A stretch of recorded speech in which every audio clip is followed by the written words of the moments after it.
How's everybody doing? This is a spontaneous podcast. As you know, I always do these things. It's 1:09 p.m. Let's get into the scripture. Scripture says, "The Lord sent a word unto Jacob, and it lighted up Israel. And all the people shall know, even Ephraim and the inhabitants of Samaria, that saying in the pride and stoutness of heart, the bricks are fallen down, we will build with hewn stones. The sycamores are cut down, but we will change them into cedars.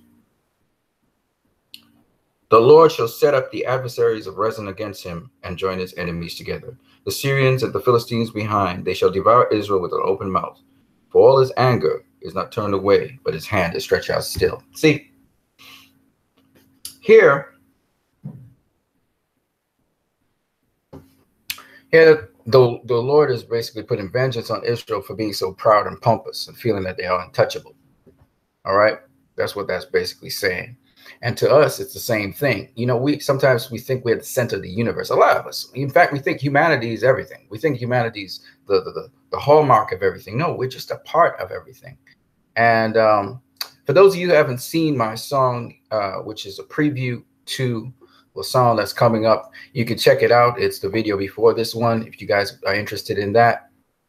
Because I know there's a sizable amount of you who are asking me, well, are you doing any music? Are you doing any more songs? Well, I just did a preview of one. I'm finishing it off. I'm really enjoying doing this because I find great joy in sharing this with you guys. And I think maybe you will get it. Maybe you will get it. Maybe you won't. But it's going to stay in your mind, hopefully, indelibly. So that's why I'm working on this song. And hopefully when I get it out, you will get it. It's very rough. What I mean by rough, the music itself was I just recorded it. No studio work, no nothing. It's just on the rough. That's not the problem. The problem is trying to visualize it, to get you to see what I'm seeing as I'm singing this song. So I was trying to get you to visualize what I'm actually saying. And hopefully by the end of it, you'll be, the images and the pictures and the ideas that come to your head, download into your mind, would give you a crystal clear perspective of what I'm actually saying. And I made sure at the end of the song to put a little annotation at the end so that some of you who missed it would just go back and watch the song again. And it will give you a clear perspective of what I'm saying, because I'm actually saying something. And it's interesting because, there's so much to say about visual media, especially this digital age and social media. There's so many opportunities to actually show you things that are not very visible. We talk about making the invisible visible. And so hopefully that video will give you some insight into some things that will hopefully help you, for those who are Christians, better your understanding of God. And for those of you who are not Christians, to really crystallize certain things that you're not aware of, because it's going to make awareness to various people when I'm finished. And so that's the good part about it, the hallmark of it. There's a lot of understanding to go with these things, and I wish I could really explain it to everybody, but it's something you have to see for yourself, kind of like the Matrix. So I can't tell you about it. You just have to see it for yourself. And so that's what visual media can do. Can help to crystallize certain things. There's a lot going on in the video, so I won't say much more about that. So if you guys want to go check out the video, again, the music itself, in and of itself, and what I sing it's all right. But I mean, when the visual part of it is the part that, that's why for me, I can understand what Zack Snyder's doing. People say you're schizo or something to understand Zack Snyder. No. It's visual media. And if you've been in media and if you've been in art and all these kinds of things, you'll have a huge appreciation for what he's doing, because there's so many different things he's doing in his movies. So that's why I was trying to, and I love that he visually depicts it. He understands that visual media can do so many different things. And so there's another, when I finish the song, I'm probably going to discuss Zack Snyder's approach to things in a certain respect. And hopefully that will help people to understand what I see and what I think he understands or he has put into film based on what he has gathered. And so it's going to be very, very interesting, because Zack Snyder really does deal with some spiritual themes. It's the spiritual themes that really impress me. Anyway, I've said enough about that. So if you guys want to go and check out that video, it is actually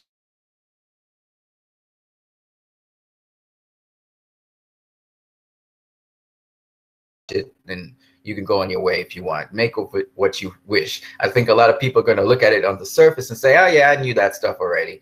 Okay, fine. It's just a preview. Trust me. The rest of the video, it's going to be a little different. That's all I'm saying. Don't be fooled by the preview. The preview is probably sending you a different message to what the actual video is about. But at least the preview hints you as to what you should be looking for in the video. And there's so much going on in the world. Even in this particular video where I'm talking to you, there's a lot of stuff going on, you know, and oh my gosh, it's such a, I can see it even. As I'm looking at this video, I can actually see the stuff as I draw my awareness to it. So there's always a lot going on in these videos, and a lot going on in life, period, that I think a lot of us are not aware of. And it just has to do with your focus, where you're focused on. If you're focused on certain things, you'll see certain things. If you're not focused on it, you're not going to see it. It's really that simple. Anyway, I'm going to go into more about this in a minute. But first, let's go to, so I talked to you guys about scripture. The scripture, by the way, I just kind of arbitrarily pulled from Isaiah chapter 9, verses 8 to 12. And it's interesting that, you know, when God speaks his word to Jacob, his light shines upon Israel. And in this case, light is used as an exposing of certain words and claims that Israel said. So Israel said, you know, man, God favors us. You know, we're the dope. We're the messengers of God. And then they went about doing all kinds of crazy stuff, right? So God was like, oh, yeah, you're the messengers of God. God favor you. Okay, let's shine light on that subject. Let's examine it.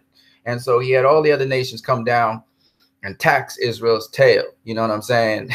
And Israel got beat up and put into bondage, you know, because they felt it's called entitlement, where they think that God is entitled to them to do these things, and they are the chosen people. Therefore, they could do no wrong, no matter what terrible things they do. So God was like, okay, you're the chosen one. All right, man. All right, come down here, Philistines. Come down here, Syria. And you just let them tax them, man, beat them up and stuff. You know, because he was like, you know what? Let's put that to the test, shall we? You know what I mean? And that's just a message for all people doing good. Don't ever take it for granted. Don't ever put the tension on yourself like you something special. You know, like, you know, you're the second coming. Don't do that, man.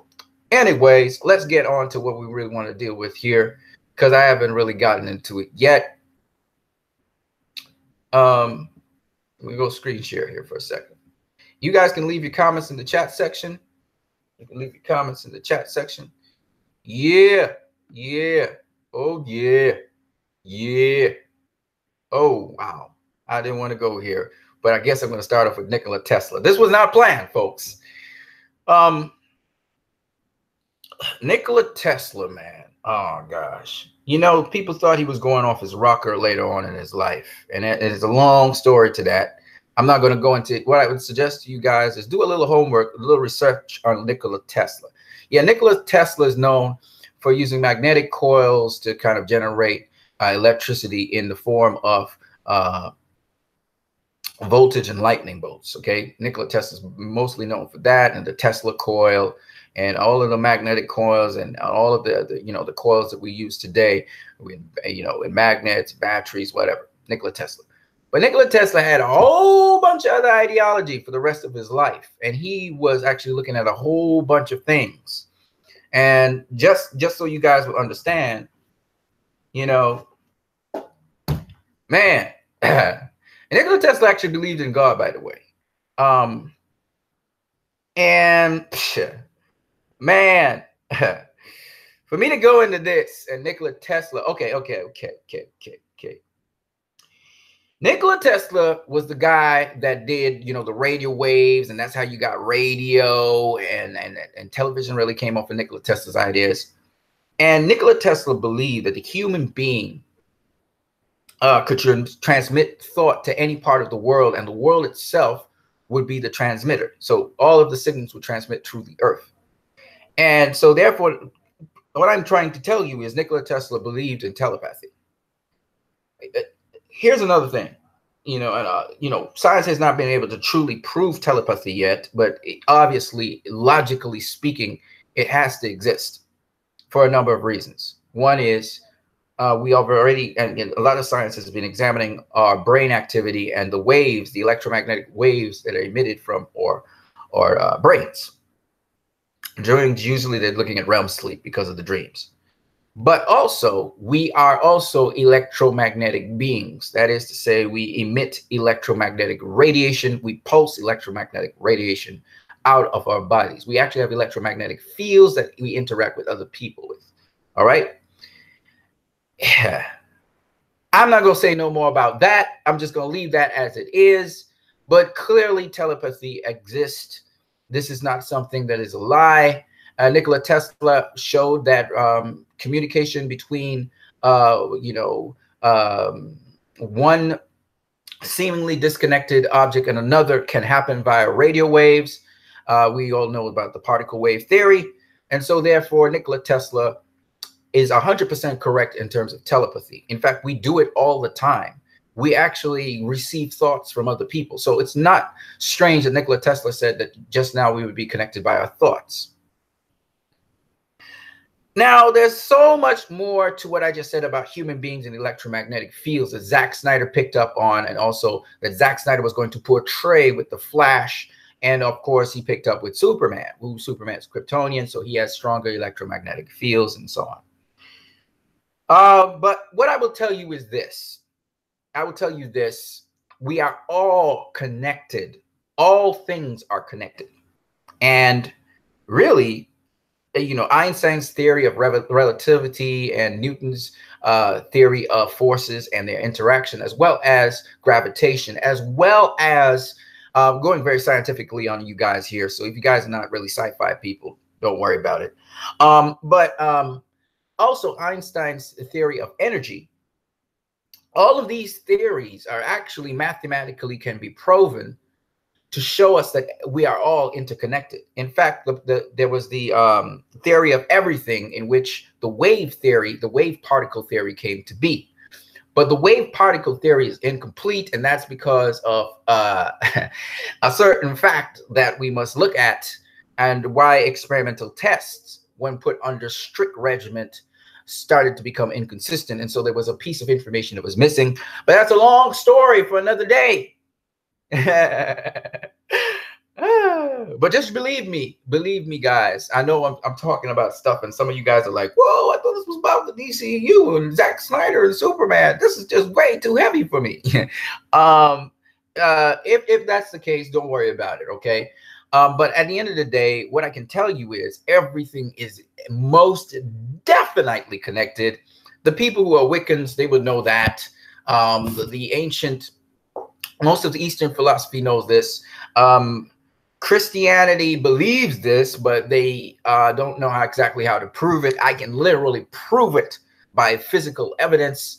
So suffice it to say that everything is naturally connected, but the connecting link that a lot of people miss has to do with Einstein's theory. Okay. And so once you can understand that, and then Newton's, of course, theory as well, Newton's theory of motion, Newton's theory of forces. Okay. And once you use those two theories in combination, you will realize everything is absolutely connected, and which is why the scientists were doing the theory of everything. Of course, the ancient Egyptians knew about this. Anyway, I'm going way off course. I just have this quote here with Nikola Tesla. This was not supposed to be a very long video. And it basically says, everyone should consider his body as a priceless gift from the one he loves above all. A marvelous work of art, of indescribable beauty and mystery beyond human conception, and so delicate that a word, a breath, a look, nay, which means no, a thought may injure it. Isn't that interesting? And if you look here, you will see virtues and truth being very important things. And when Jesus was on earth, I just want to say, virtue came out of him, and it's virtue that healed other people. And for those people who know about healing in a scientific sort of way, they would understand that virtues, if I would explain them to you, could be sort of measured by electromagnetic pulses and can be sort of conveyed in different spectra or frequencies of vibration, which is why somebody says cool vibes. You know, you hear the Jamaicans and some of the people in the Caribbean say, man, your vibes are cool, man. You got cool vibes. You know, it's because you're emitting something. You're sending out something. You are broadcasting something. You're like a tower. You broadcast. Now you receive and you broadcast. Everything doesn't come from you, but you receive and you broadcast. I know I've talked about this before. And that's how people are able to read other people's thoughts. They tune in, they dial into them, and they're able to receive whatever the person's broadcasting.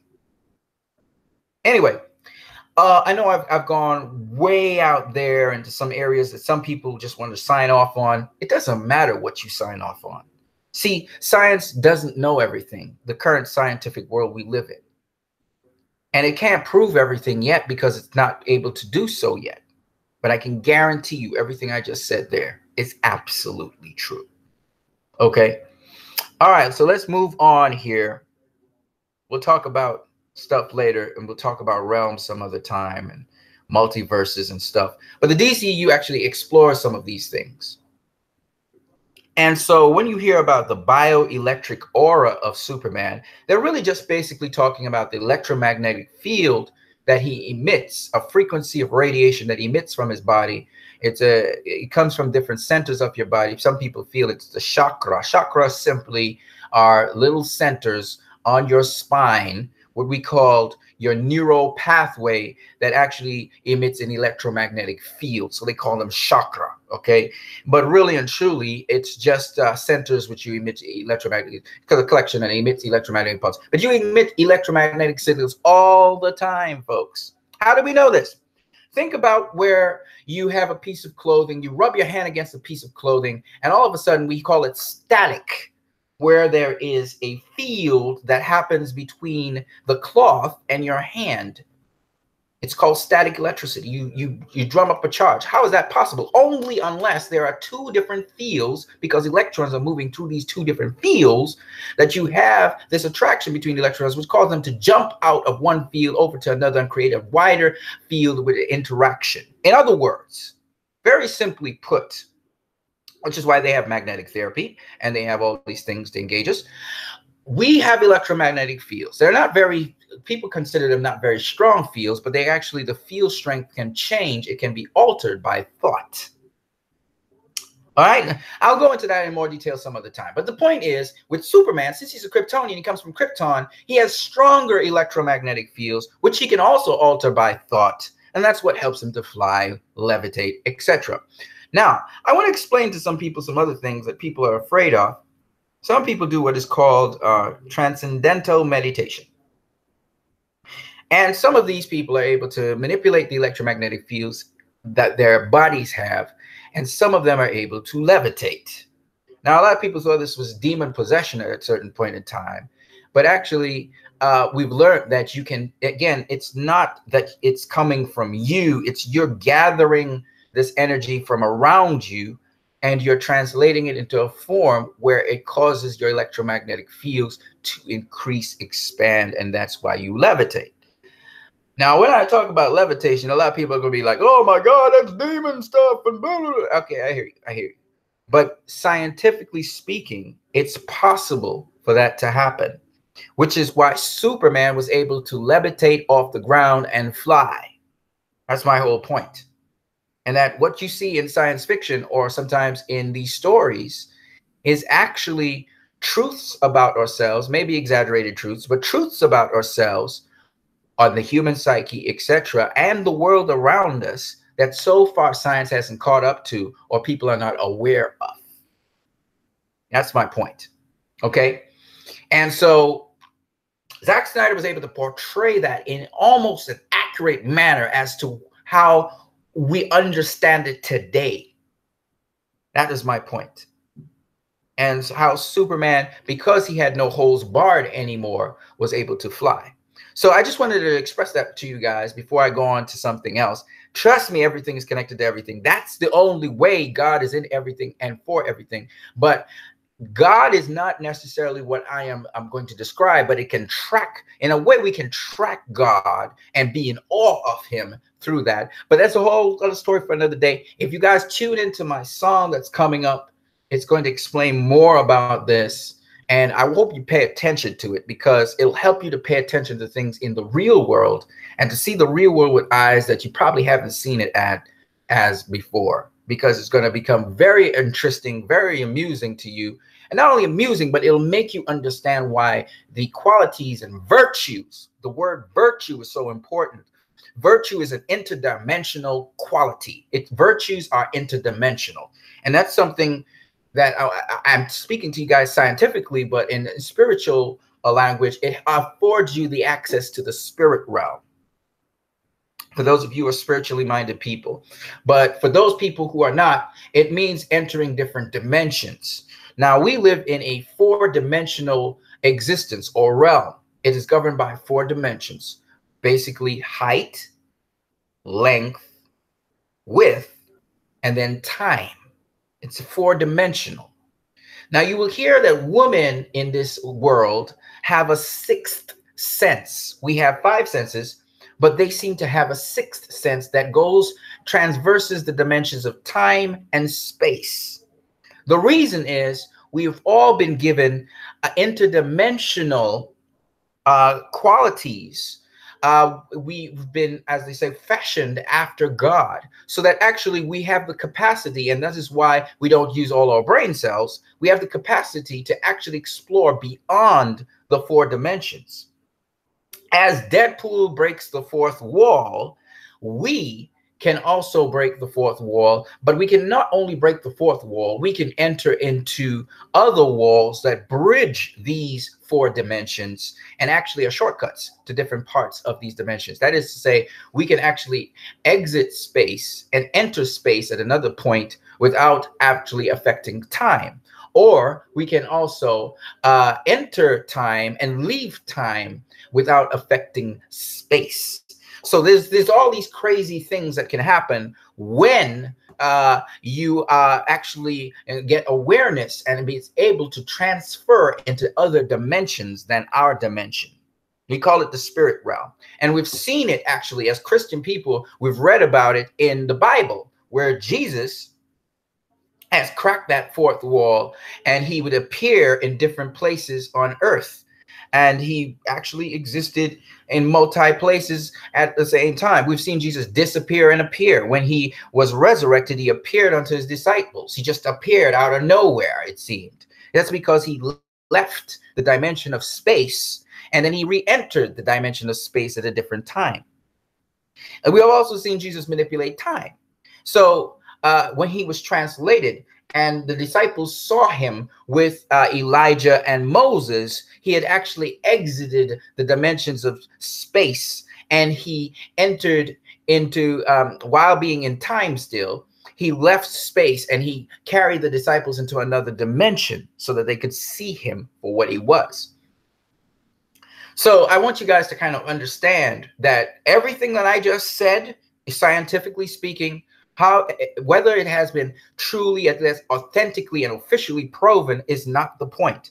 And that is why the wave particle theory is lacking, because it is bound by our dimensions. That is, it's bound by the 4 dimensions of our realm. But in fact, we have learned, and very simply, by just simply putting the observer at different points, that law of the wave particle theory, the theory of everything, does not apply because of the observer that is present, telling us that the observer influences the particle and waves pathway, telling us that there is something else going on there, and that there are other dimensions that we have not factored in, that is not in our current scientific dogma. Okay, I know I've said quite a lot there that some of you guys don't even follow, and that's okay. I'm gonna try and show you it. You know, like Zack Snyder, he generally tries to show you things instead of talk about them, because when he tries to talk about them, he may sound overly complicated, and that's the problem. I'm sounding very, very complicated to all of you guys right now, and I'm trying to think of a way to show you it how it naturally is, which would not have all this stupid explanation behind it, because it would just take way too long for me to explain all I just said. So, and you may not even follow me. So, that's why it's better to show somebody something. You know, the Wachowski brothers, they had said you can't really talk about the Matrix. You actually have to see it. And I think the same way, you can't really talk about these other dimensional realms, and you can't really talk about connectivity and how everything is truly connected without showing people. You can talk how much you want until you're sick in the head. I think people truly understand things when they can connect on a visual level or see it demonstrated. So I think everything I just said there is probably good to God to a whole bunch of you guys that are watching this video. And it's okay. For those of you guys who are scientifically minded and understand what I'm saying, you're going to be like, yes, yes. And for those of you who are not, you're going to be like, what the heck is he talking about? Okay, so, and you're going to say I'm pseudoscience and I'm talking goop-de-god, I'm talking nonsense. It's okay. It's okay. But trust me, what I'm saying is 100% true. It's not a lie. And you may have to do your homework and do your research to catch up to speed with what I'm saying. And it's okay. It's all right. It's all around you anyway. It's all around you anyway. It's always been there. You just didn't know what it was called. You may have seen it and think, maybe you're hallucinating or something. And it's okay. It's okay. It's okay. But when your eyes are open to it, you'll understand. Okay. All right. So what am I here to show you guys today? I'm here to show you, as you can look in front of you here, you see Superman comic. All right, DC's comic. This one was issue number 296 you're looking at here. And here, this is Action Comics. And this one is issue number 524. If you look at Clark Kent here and Superman, this is a comic where the covers were showing like Clark Kent was separated to Superman. It's pretty interesting. Clark Kent and Superman, they're still both strong. It's very interesting. But what's interesting here is here's Clark Kent, and look at how Clark Kent is dressed. Blue suit. Red tie. Okay, you got some blue stripes on his red tie. This is Clark Kent, okay? Here he is again here, all right? And what's so cool is when we look at Justice League and even Batman v Superman, guess what? This is the Easter egg I'm talking about. Clark Kent is dressed in that blue suit with the red tie. Let me show you guys.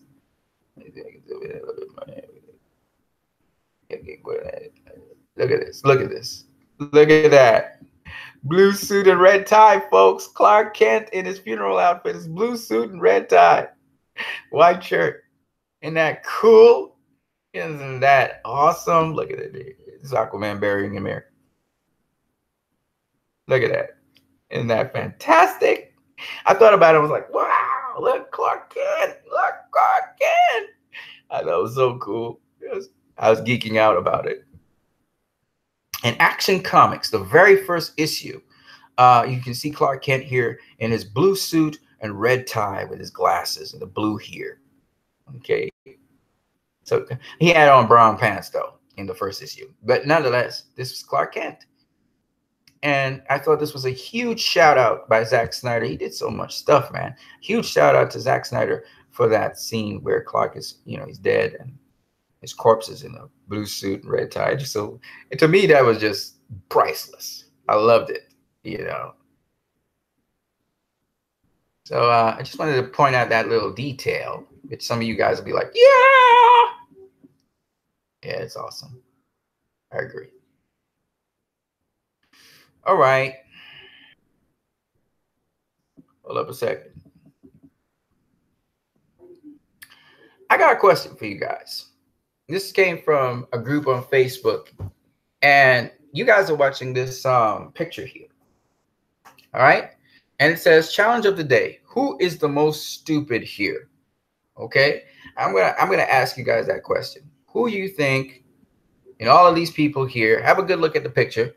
Who do you think there is the most stupid person? I want to see how you guys think. What will be your answer? Let me see who will get it, or who will get an answer that makes a lot of sense. Let's see what you guys think. I think it's a interesting picture, a very interesting picture, which is why I asked you guys this question. So the challenge of the day is, who is the most stupid here? All right, let me pull away from this for a second, and let me go and look at the chat section to see what you guys are saying. Okay, let me go and check you guys out on the chat section. Remember, you can leave your comments in the chat section. The chat section. Woo, Vegathon. All right. Shout out to you, man. Woohoo. It's good to see you, Vegathon. All right. Hold on, Vegathon. I'm coming to you in a minute. Let me just get this going here. Let me go back to the picture right here. Vegathon had a question. I'm coming back to you, Vegathon. Coming back to you, baby. Don't worry, I'm coming back to you. I'm coming back to you, Vegathon. I wanted everybody to see what Vegathon is saying. I know it'll also show in the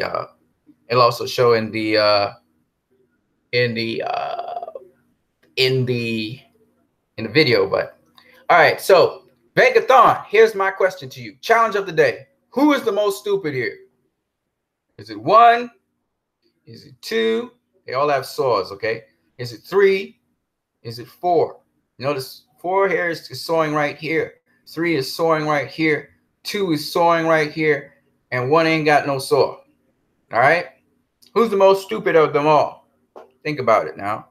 Think about it now. All right? Oh, I'm gonna get to your question now, Vegathon. I'm here, ready to chat. All right, Vegathon. Vegathon says, are you excited for Henry Cavill's announcement of Man of Steel 2? Henry Cavill announced Man of Steel 2? Did he? Oh my gosh, that'd be awesome. Did he announce it though? I don't remember him. Vegathon says all of them, honestly. Interesting, Vegathon. I like your answer. Can you explain why you say all of them? Why do you say all of them, Vegathon? I'm curious. Look at them again. You got 1. Okay. 2, here he's sawing. So it looks like he wants to cut 1 off. 3, he's sawing. He's cutting 2 and 1 off. 4, he's sawing. He's going to cut himself off. Which one you think is the dumbest? You think all of them are dumb? Explain why. I'm curious. I want to hear your answer. Dave Ethan, if there's going to be a Man of Steel 2, which I hope there is, man, that would be awesome. I didn't know he announced it. You sure he announced it though? Vegathon, shout out to you, Dave Ethan. Vegathon, you sure that they announced that though? Did they announce it? Hey, Dave Ethan, how you doing, bro? Glad to see you. I got a question for you guys. It's the challenge of the day. I want to see how you guys think. Vegathon said he thinks all of these guys are stupid because they're on this tree, and you see them all here. So you got 1, you got 2. This guy have a saw here. He's cutting here. 3, he's cutting here. 4, he's cutting here. I like Vegathon's answer. It's a very interesting one. I just asking Vegathon, why? Why do you say that? Because that's an answer that most people wouldn't say. So why did you say what you say, Vegathon? That's what I'm interested in. Dave Ethan, this is a question posed to you as well. Who do you think is the most stupid here? Okay, I'm gonna give you my perspective, which is also an interesting one. So it's gonna be interesting. I just want to ask you guys while you at it. But Man of Steel 2 for real? That'd be cool. You sure Henry Cavill announced that? I don't remember him announcing. He was pushing for it, you know, like Harley Quinn was pushing for Gotham City Sirens, and now it's Birds of Prey. I mean, you know, not Harley Quinn. Sorry, what's her name?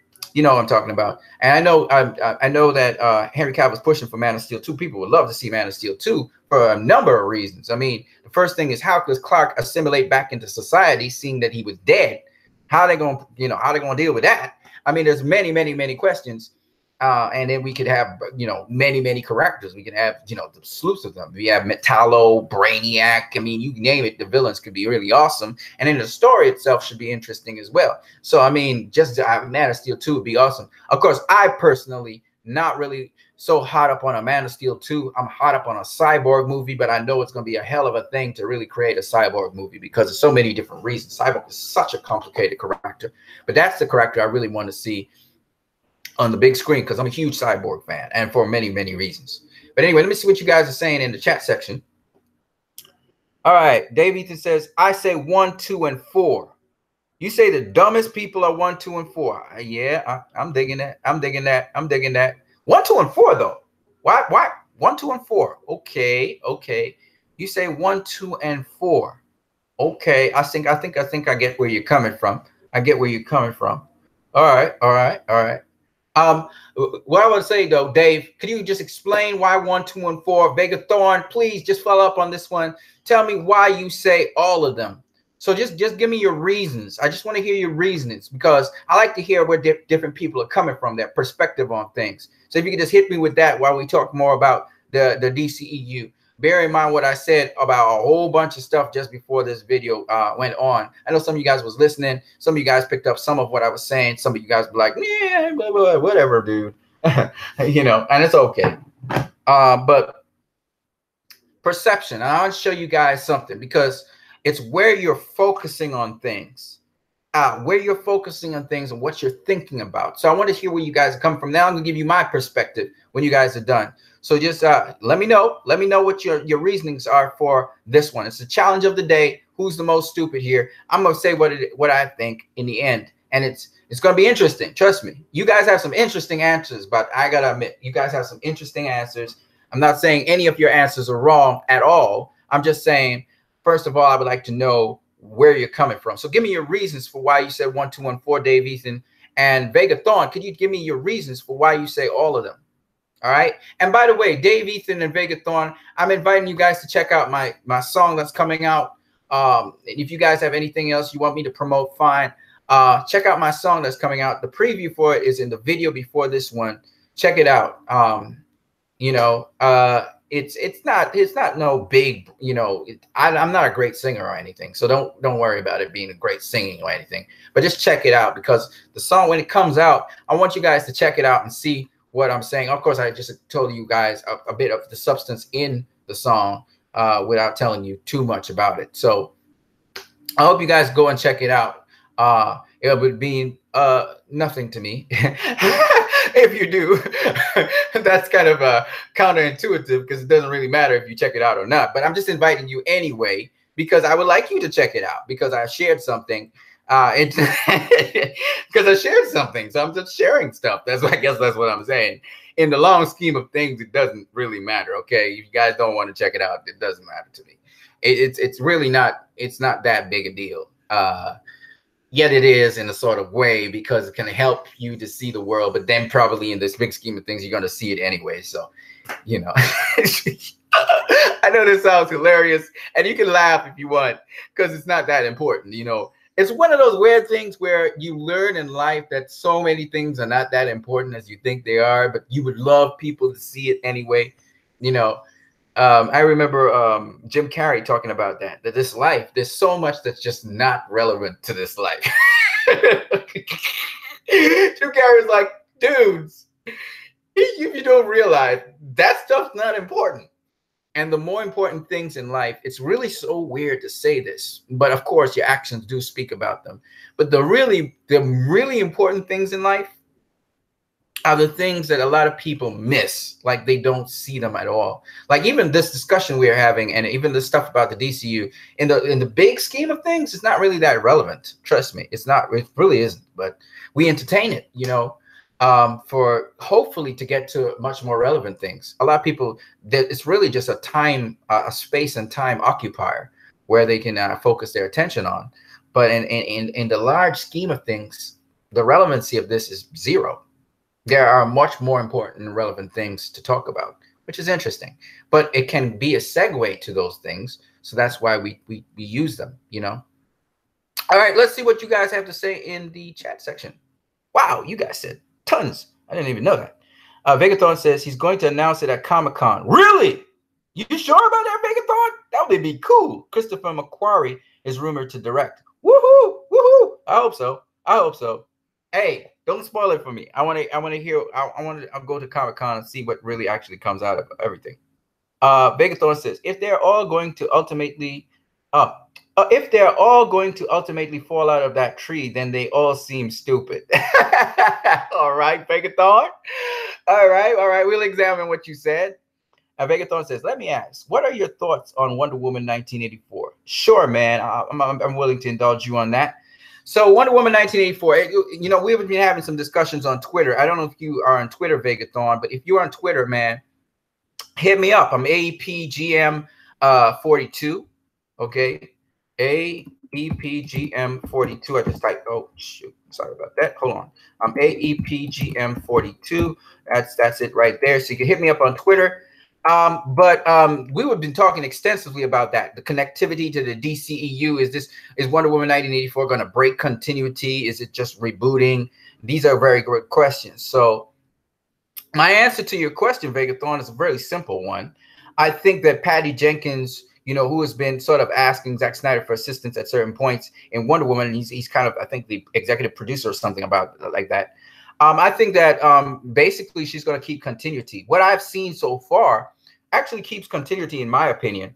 Oh, you're a follower already. All right, cool. So you must have seen my conversations with someone on Twitter concerning it.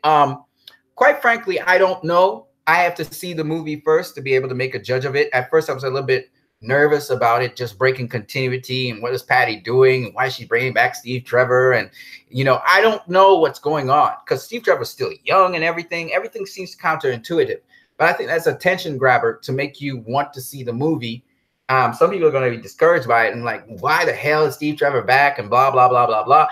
And honestly speaking, I just have to see the movie first to even understand what's going on. I honestly don't. I can't really explain everything, but I can say this. I think Wonder Woman's still working covertly. I think she's still working covertly. It seems as though she has the invisible jet. You know, a lot of the behind the scenes footage, you really can't tell what's really going on. So I can't really tell you what's going on. I don't know. Patty Jenkins may be having an invisible jet there. It seems almost ludicrous that she would have the invisible jet, and yet you see her inside of it. I don't know. So we'll see how Patty Jenkins makes sense of this thing. You know, it's one of those things that you're asking some really good questions, Vegathorn, to be honest with you. So Vegathorn says, sure thing. Sharing is important. Of course, I'll check it out. Check out what again? Sharing is important. Vegathorn, Star Wars. That's going through some stuff right now. Yeah, Star Wars is getting a bad rep. And I think it's because Disney has been doing all of these dumbed down movies in the MCU that people are enjoying, kind of like Bad Boys 2 kind of style, you know, Michael Bay kind of movie where you don't have to think too much. And people are really so fanatical about the MCU right now that they're making a big deal out of things which are really quite ordinary, like Thanos. The whole of Infinity War is based on a villain. You know, to me, that's stupid. And it doesn't even bring about an ending, which, in my opinion, suffices to say anything much. And just because the villain seems to be winning out in the end, they think it's the greatest villain in the world. You know, it's this kind of dialed down kind of stuff. So Star Wars, which has wonderful CGI, has great stories, some very fantastic stories to me. It's being downplayed. It's really sad. And then Disney's now trying to acquire, as you know, Fox. Comcast came in there and made a bid, and they tried to outbid Comcast. So I'm not sure if this is a good thing for Disney to get these properties like the X-Men and stuff. I don't know if that's a good thing.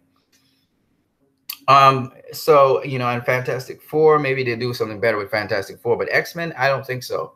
And just the new X-Men movie that's coming out next year, just Disney to have their fingers on that. It's just, and Kevin, what's his name?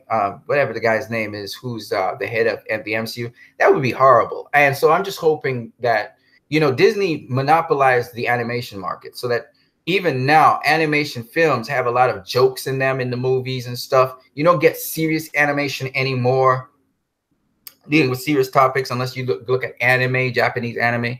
And it's this kind of crap that we have to deal with on a daily basis. The DC movies, the comic book movies, they're much more grounded, much more serious.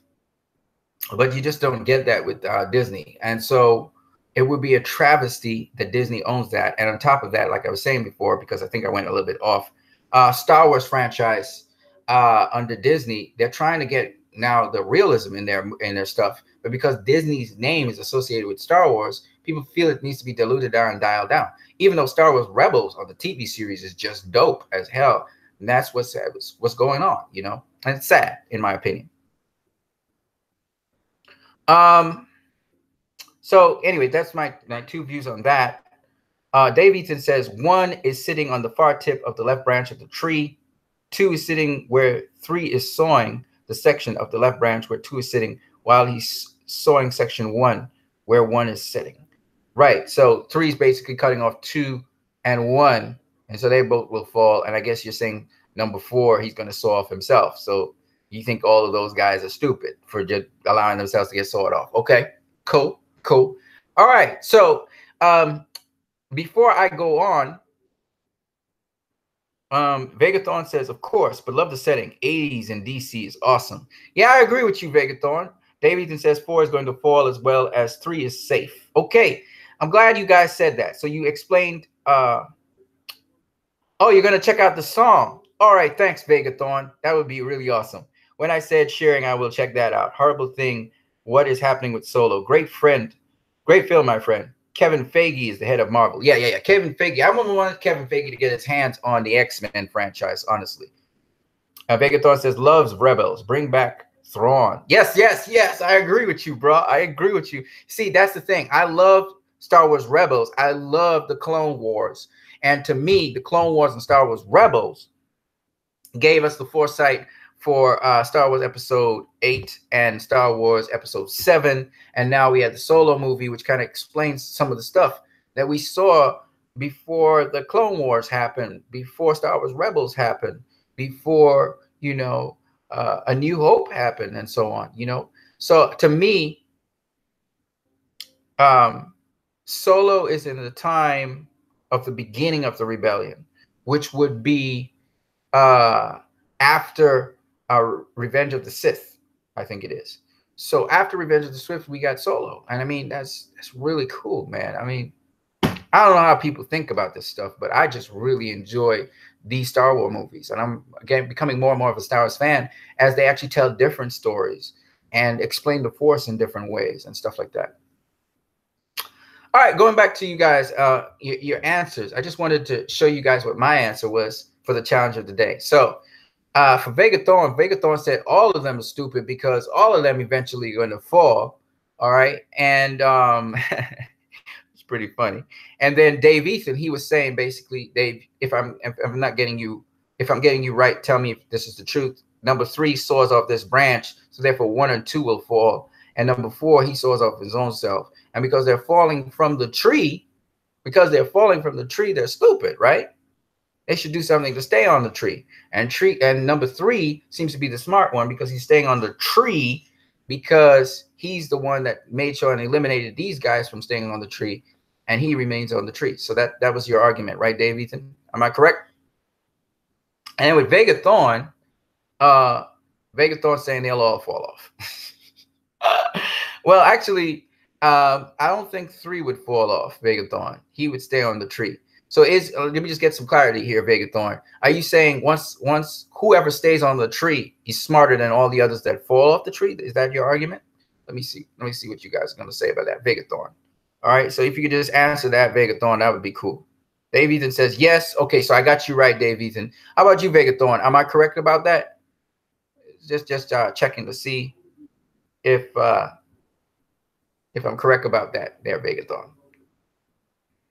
I just want to see your point of view on that. All right, so are you saying that 3 is probably the smartest of them because he stays on the tree? So I just want to hear what you guys got to say. Vegathorn, if you could just give me the answer, that would be cool. Is it about staying on the tree, or is it that in the end the tree falls too, so that everybody will fall, so they all stupid? What's your argument to that? I just want to hear your thought process on it. So this is cool. Oh yeah. Oh yeah, baby. I'm gonna enjoy that.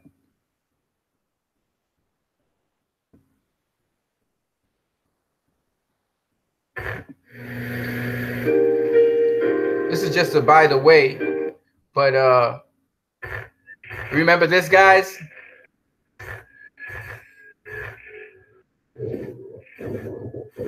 Oh, this was so dope. Man of Steel, baby.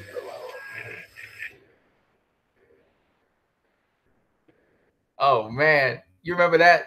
Man of Steel was dope, man. I'm not gonna lie to you guys, man. Man of Steel was dope. I remember seeing that. You Are Not Alone. That was the first time I was like, "That's a comic book movie. That's just an event." You know what I'm saying? I was blown away by that stuff, man. Anyway, let me just see what Vegathorn says. All right, Vegathorn didn't answer. Okay, fine.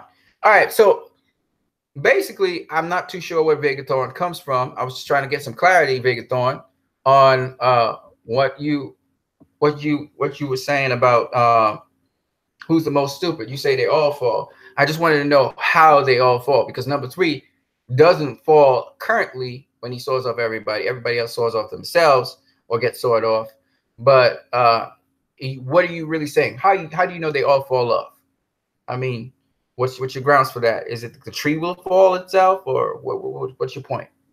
Are you saying that they all fall off? Because if you notice, the tree has no leaves on it. So you may have a point that the tree itself may be an old tree. Or maybe it's rotting down below and we don't even know. And so the tree breaks off and then everybody falls down anyway. Is that what you're saying? Is that your argument? I'm just curious. You know what I'm saying? I'm just curious. What do you think? I remember this this description of liberty and Paul Revere and how Lex Luthor quoted it, and then basically Bruce Wayne was actually living according to that. It was really dope. No other comments, Vegathorn? All right, cool. Okay, Vegathorn doesn't answer me. I don't know why he's not answering me right now. I refreshed my page to see if he's probably answering there. Wow. Okay, so all of a sudden, okay, there you go. I'm getting back stuff. Facebook, man, Facebook, YouTube. Sometimes, man, it gives us problems. Don't forget to like this video, guys. Put a like in the, you guys chatting away. Don't forget to like the video. All right. So, anyway, I'm gonna just give you my answer, okay? I'm gonna give you my answer. So, for this challenge of the day, this is what I saw. I looked at the actions of the people, and the actions of the people kind of told me what kind of tree we were on. So I was looking at the actions of the people, and every time I looked at the actions of the people, there weren't caring actions. There were suicidal actions, like this dude here trying to cut himself off the tree, or it was almost a murderous action. Why would you cut someone off from a branch? Why wouldn't you share the branch with them? This is evil. This guy's trying to cut off the old man from this tree. I thought it was an evil action. And then when I look here, this guy, he's trying to sabotage them to cut them off the tree. I mean, why are you cutting people off the tree? It's not going to affect you. It's almost like they want to be the last person to be on the tree. And that reminds me of the kind of reality that people feel you have to stomp on other people to get ahead in this life. And if you look at it, the person who wants to be the captain of the mountain and it's all dog eat dog, or crabs in a barrel trying to climb out of the barrel, that don't look like a tree I want to be on. You know what I mean? It doesn't look like a tree I'd want to be on. So that, how I see this tree as a tree of oppression. If you look at the tree, it has no leaves on the end of it. None. And so I was thinking about it. And in a way, I agree with Vegathorn from that perspective, that all of them are stupid, because this guy, he decides to end his life and just come off the tree. He's like, I don't want to even be on this tree. You know what I'm saying? And so he ends his life, which committing suicide, which is not necessarily the smartest thing in the world. Maybe you plant your own tree or something, or try and come off the tree. But in the end, if you ask me, the smartest dude on all of this tree is actually number 4, in my opinion.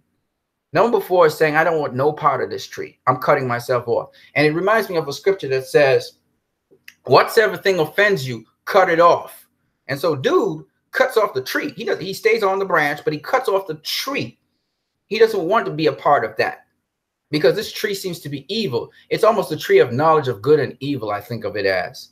And it's a dog thing to stay on the tree. And I think the dumbest person in this whole thing is number 3, because he's willing to lie, cheat, break associations with other people to stay on this pathway and attain certain things. So in my opinion, the tree is evil. And I think that the smartest person on this tree is number 4. And then all of these guys are stupid. Well, not this guy. This guy's not stupid. Actually, number 4 and number 1, they're good people. Number 2 and number 3 are stupid, but number 2, he's going to get cut off by number 3. And actually, the guy who seems to be the last guy standing, you know, like the Survivor series, he actually is the guy who I think is the stupidest of them all. Because the Bible talks about the fool. The fool is known by his tongue, and it's not talking foolishness in the way how we think, but the world perceives wisdom. What the world perceives as wisdom is actually foolishness. Let's say lying, cheating, and stealing to make your way in life is actually a foolish way to go, because you're not building up the people around you and creating an atmosphere of prosperity. You're only sucking all that prosperity to yourself and bringing out emptiness around you. So in my personal opinion, the stupidest person here is actually one the world would normally praise, and they would actually put them on a pedestal for lying, cheating, and stealing their way up to the top. And we see it in the epitome of our current president of the United States of America. I'm sorry to say it, but this guy, he cheats, he lies, and he does it openly. And he's at the top position. And people would praise him for that, some people. And some people in the world turn their finger up and nose at him, and they don't like him, right? And he's done some good things, don't get me wrong. But the point at the end of the day is the foolish person is the person, even if they're exceeding, it seems so they're doing very well. When they do, you use wickedness and use oppression, you're actually the foolishest person in the world.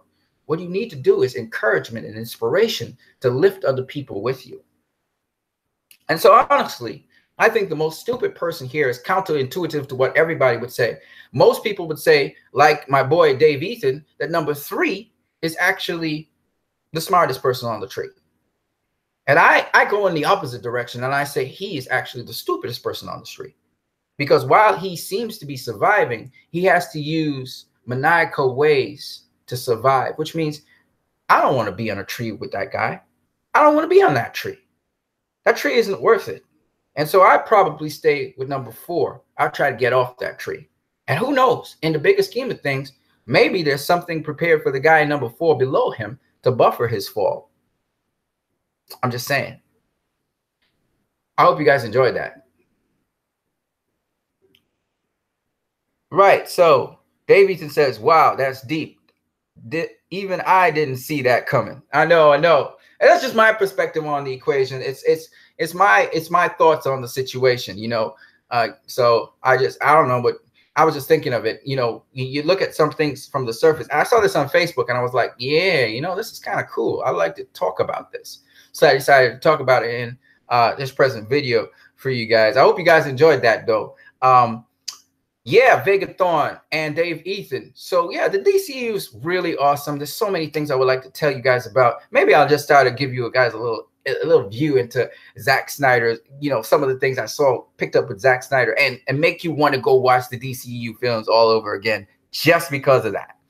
So let me show you guys just one more thing, you know, because I'm having the time of my life right now with you guys. Let me see here. Something just went wrong, didn't it? Okay. I gotta zoom out. Okay, good. So if you look at any one of Zack Snyder's movies, one of the signature things about Zack Snyder's films is the graininess in them, right? They're always very grainy films. I don't know if you guys watched my video yet, but you look at a Zack Snyder movie, it's got graininess to it. If you look at this picture, it's kind of grainy, right? I don't know if you guys could see it. Let me see it come out a little bit. You know, that's because he uses 35mm film. All right, so his movies are pretty grainy. You can see the edges of this thing kind of grainy. It's very grainy. You know what? I think I can get a better picture that can show this graininess, because this is still kind of lower resolution. Let me get a better picture of it, because Zack Snyder films on film, and so does Patty Jenkins and a number of other people, and they say it's grander on film. Well, I don't know if you guys can see reality as how I do. But to me, there's a graininess in reality. Now I'm short-sighted, so I see things grainy. And even when I put on my glasses, there's a graininess to reality. And you see like this picture here, you see how grainy it looks? You see the little grains in the picture? See how grainy it kind of looks? Right? You guys can see that? Even this has some graininess to it. Even the blur of the light, there's a graininess to it. Let me zoom in so you can see. You can see the pixelated kind of way it looks. See the graininess there? See the graininess? Almost like pixels, right? See, show you something. Okay, this is Zack Snyder here again. And look, oh, do I have any high resolution? Anything? This may be high resolution. You see the graininess there? Let me go all the way up to pixelated. See the graininess? Zack Snyder stuff. So it's grainy, 35 millimeter. You can't really see it. When it's 4K, you can see it a lot. Now on the television screen or on whatever screen you are on, see the graininess right there? You see the graininess? Still, I zoomed in a little too much there. But there's a graininess to Zack Snyder's films. This is still lower resolution. It's much more grainy. Like you look at MCU films, they're very, very sharp, right? But with Zack Snyder's films, there's this graininess. You actually see the little grains popping up on the screen all the time. Beep, beep, beep, beep, beep, beep, beep. All right. All right. So I'm giving you guys a little too much information on what I really want to say, but it's cool. So you see the graininess. You know, you look at Krypton here. I wish I could get it. See, like Superman here flying, it's grainy. See you can see the graininess. You can see the graininess, right? And in real life, there's actually a graininess to life. I don't know if you guys have ever noticed it. And it has to do with lighting. Yes, it has to do with light, but it has to do with something else. And a lot of us don't notice it because we're not focused on it. And so what I'm trying to say is something. I'm saying something here to you guys, but I don't want to spoil the song that I'm going to give you guys. But suffice it to say, pay attention to the graininess in Zack Snyder's movies, and then see if you see the graininess when you look at life around you. Look for the graininess in the atmosphere. Just look for graininess. All right? My video talks about that as well. Look for the graininess in the images. All right? That's all I'm going to say for now. But it's going to be a revelation of how you look at Zack Snyder's movies from then on in. And you will start to look at his movies in a different way. So my song, when it comes out, it's going to explain what I mean by that. And I already kind of told you guys what I was talking about in the song itself, the preview for it. But when you see the song, the second song, for those of you who have the heads up in this video, look for the graininess in the second song. Follow the graininess. All right? Follow the graininess. That's all I'm going to say. And just keep following the graininess. Because I intentionally, did it that way. Like Zack Snyder does his films. And I think that's probably why film feels grander sometimes than, say, for instance, digital media. Because the graininess in film is actually an echo of the reality that you live in. There's actually a lot more occupied in that space. If the space is just empty, that's a problem, but it's not empty space. So the film fills out that empty space. Let's put it that way. I'll talk more about this another time. When the song comes out, I'll really go into it so you guys will enjoy what I'm talking about. But I hope you guys are enjoying this channel and the videos and the material that I try to give you guys all the time. Vega Thorn says, sorry, man, I had to go rake for a moment. Okay, that's okay. What did I miss? Yeah, see the grainy. Cool, cool, cool, cool. So when you check out my video, you'll see the graininess as well. And it actually, the preview is it's already going to tell you what that graininess is. And from there, we're going to talk about a lot more stuff. Okay.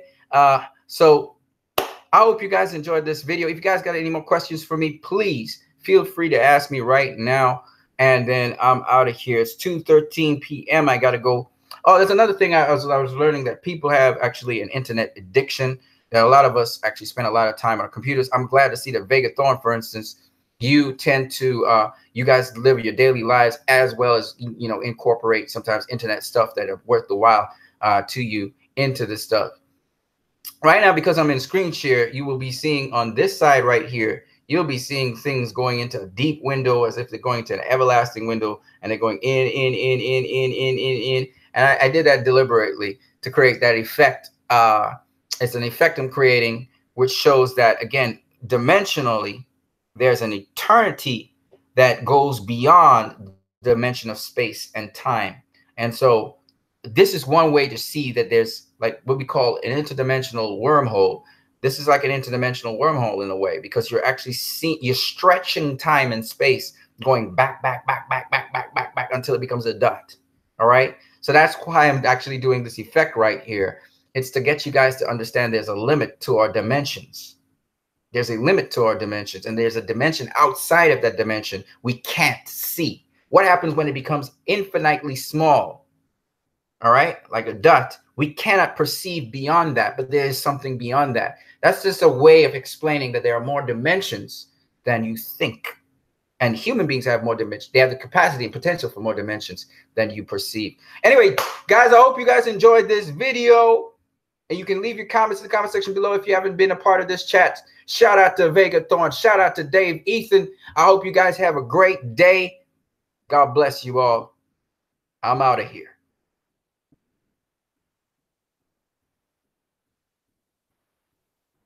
Deuce. Peace.